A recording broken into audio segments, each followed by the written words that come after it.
दोस्तों, आज मैं एक्सप्लेन करने वाला हूं एक भयानक और सच्ची घटना पर आधारित कन्नड़ हॉरर मूवी ट्रंक को।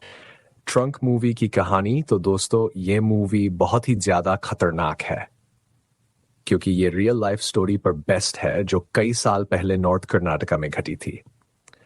लेकिन सबसे अजीब बात यह है कि इस कहानी में उस परिवार के बारे में ज्यादा नहीं बताया गया कि वो कौन थे और उनके साथ आगे क्या हुआ। लेकिन आगे की जो कहानी है ना, वो सिर्फ डरावनी नहीं बल्कि हिला देने वाली है। शुरुआत होती है। कहानी की शुरुआत में हम एक घर के पास एक पौधे को देखते हैं और दोस्तों इस पौधे को जरूर याद रखना क्योंकि इसी से कई सारे राज खुलने वाले हैं। तभी हमें ट्रैप्स गोस्ट हंटर्स नाम की एक टीम दिखती है जो कि एक भूतिया घर में पैरानॉर्मल एक्टिविटीज को चेक करने आई होती है। उन्हें वहां पर किसी बच्चे की आत्मा का एहसास होता है और वो उसकी छानबीन करने वहां जाते हैं।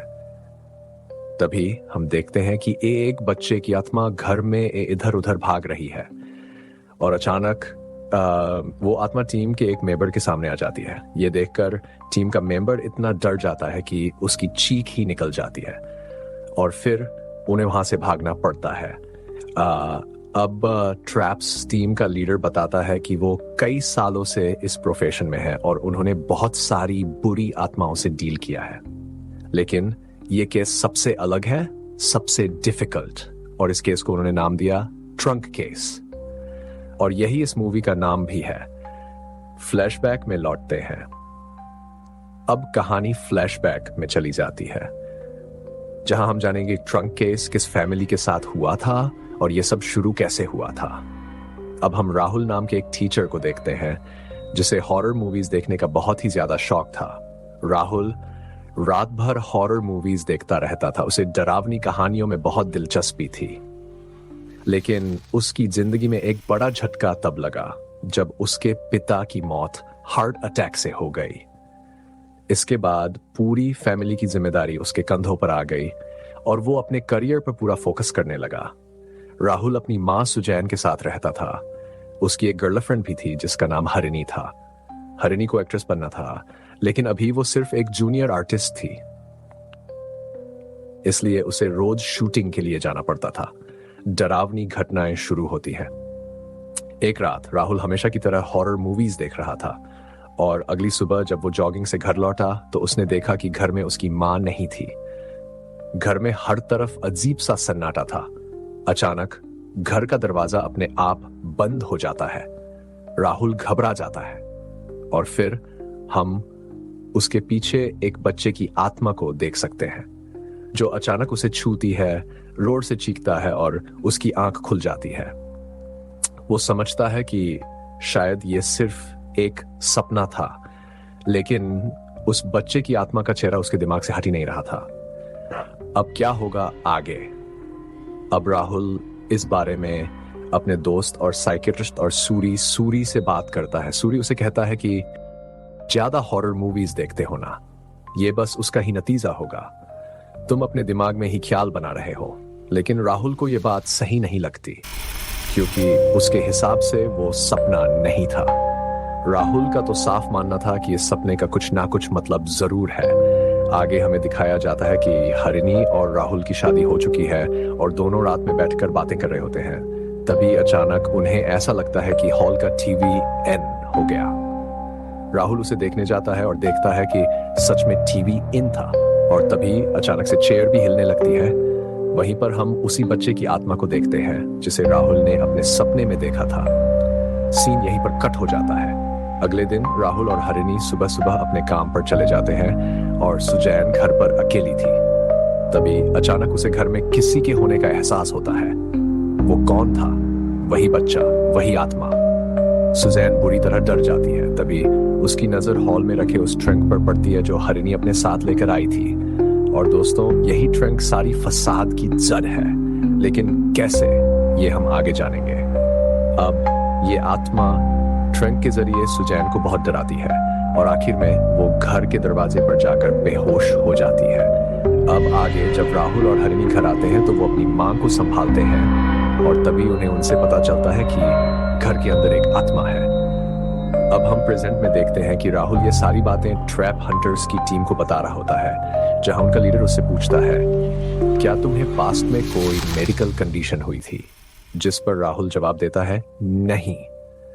कहानी फिर से पास्ट में जाती है, जहां एक रात राहुल सोते हुए उसी बच्चे की आत्मा को देखता है और अगले ही पल वो आत्मा उस पर हमला करने की कोशिश करती है। राहुल किसी तरह बचकर नीचे हॉल में आ जाता है। अगले दिन राहुल ये बात सूरी को बताता है। पहले तो सूरी को भरोसा नहीं होता, लेकिन जब सुजैन भी वही बातें बताती है तो उसे भी यकीन हो जाता है कि हाँ, इस घर में सच में कोई आत्मा है। खैर, अब राहुल और सूरी एक सुबह जॉगिंग के लिए जाते हैं। तभी राहुल एक बच्चे को बॉल से खेलते हुए देखता है और उसे देखकर वो अपने मन में कुछ सोचने लगता है, आखिर कौन है ये बच्चा? अब आगे हम देखते हैं कि हरिणी घर पर आती है और उस वक्त राहुल बाहर था, लेकिन जब दोनों की बात होती है तो झगड़ा हो जाता है। क्यों? क्योंकि राहुल हरिणी को साइकेट्रिस्ट के पास जाने के लिए कह रहा था, लेकिन हरिणी गुस्से में कहती है, मैं पागल नहीं हूं। अब हमें पता चलता है कि कुछ ही समय से हरिणी का बर्ताव थोड़ा अजीब हो रहा था।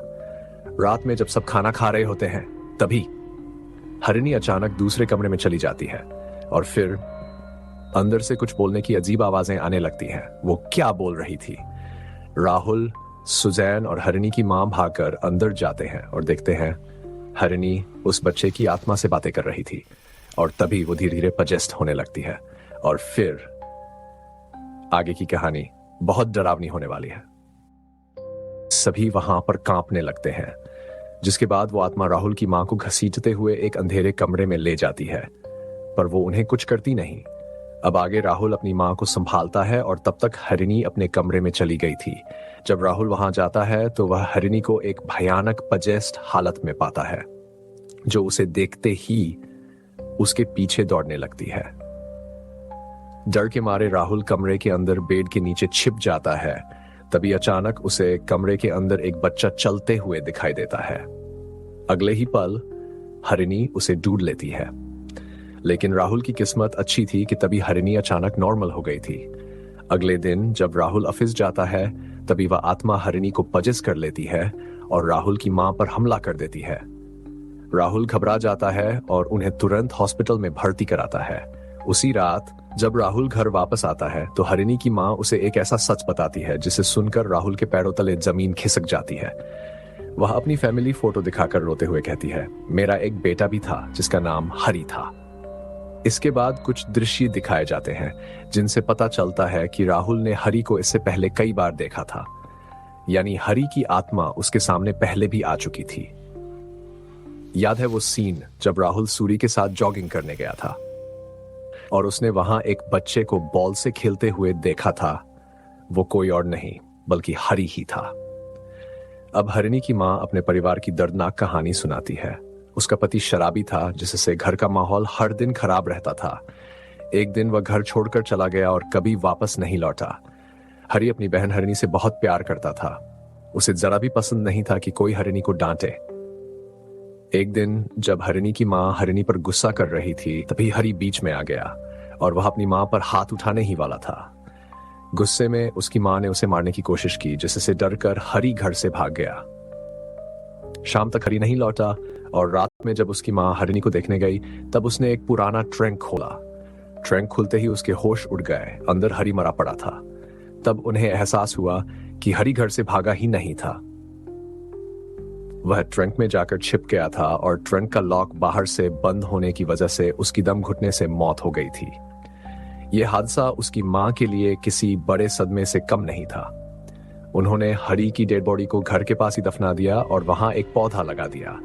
यही वही पौधा था जिसे हमने फिल्म की शुरुआत में देखा था, लेकिन हरि की आत्मा उस ट्रंक से जुड़ चुकी थी। उसकी मां को बहुत पहले ही इसका एहसास हो गया था और अब वो ट्रंक हरिणी के जरिए राहुल के घर पहुंच चुका था। इस सच को जानने के बाद राहुल तुरंत सूरी को यह सब बताता है।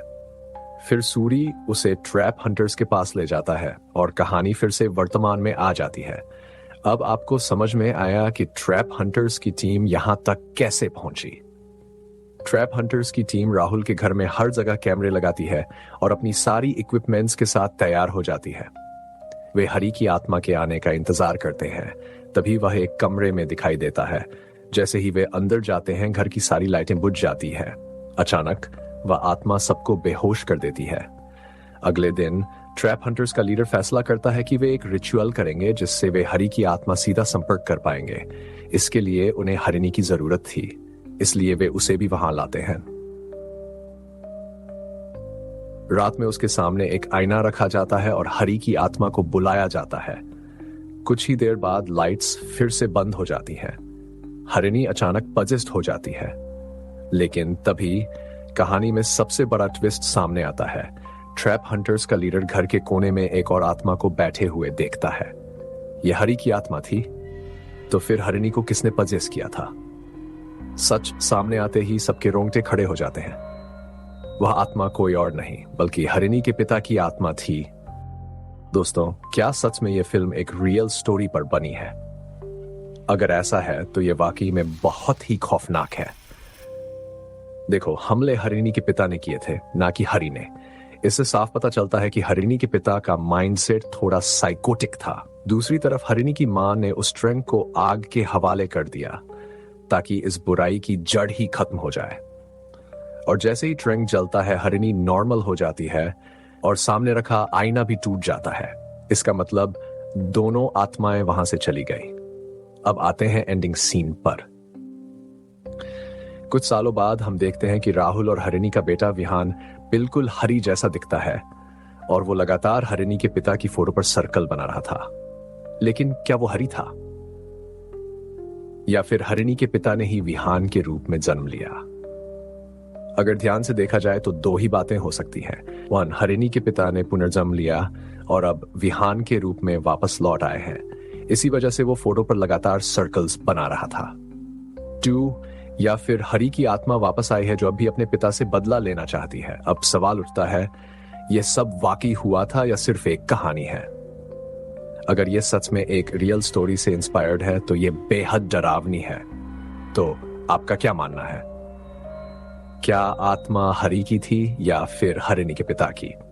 आप कमेंट कर सकते हो। और अगर आपको एक और सच्ची घटना पर आधारित फिल्म देखनी है तो इससे पहले मैंने एक और फिल्म एक्सप्लेन की है जो एक और सच्ची कहानी से प्रेरित है। लिंक डिस्क्रिप्शन बॉक्स में है। और भाई, अगर आपने पूरी फिल्म देख ली है तो सब्सक्राइब कर दीजिए।